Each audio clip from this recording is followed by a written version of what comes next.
একদম বাজার উঠিয়ে নিয়ে এসেছি, দেখতেই পাচ্ছি এখানে কত কত বাজার আছে।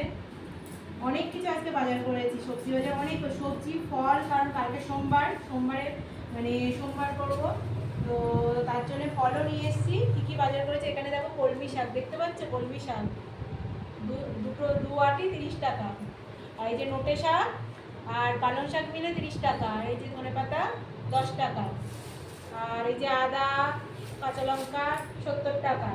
মানে এখানে কেমন দাম তোমাদের সঙ্গে শেয়ার করছি। আর এই যে ঝিঙেটা একদম খুব সস্তায় পেয়েছি, ঝিঙেটা এই যে এতগুলো ঝিঙে দেখতে পাচ্ছ, এগুলো 10 টাকা দিয়ে, মানে 10 টাকায় দিয়েছে, মানে আজকে এইটা লাভ হয়েছে। আর এগুলো সব 40 টাকা করে। আর এদিকে আম নিয়ে এসেছি, কালকে পুজো করবো।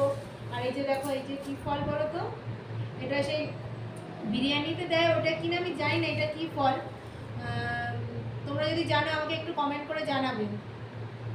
এ বেশ টক টক মিষ্টি মিষ্টি মতো লাগে এই ফলটা, কী ফল একটু প্লিজ কমেন্ট করে জানাবে।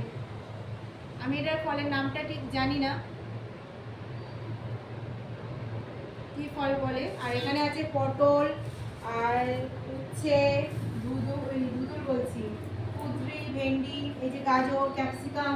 তো যাই হোক, এগুলো সব এবার গোছাবো, লঙ্কাগুলো সব মানে যা যা সবজি আছে সব গোছাবো। এর মধ্যে ফুল মিষ্টি আছে, ফুল মিষ্টিটা গুছিয়ে ঠাকুরের জন্য কালকে রেখে দেবো। তো চলো, টাটা, গুড নাইট।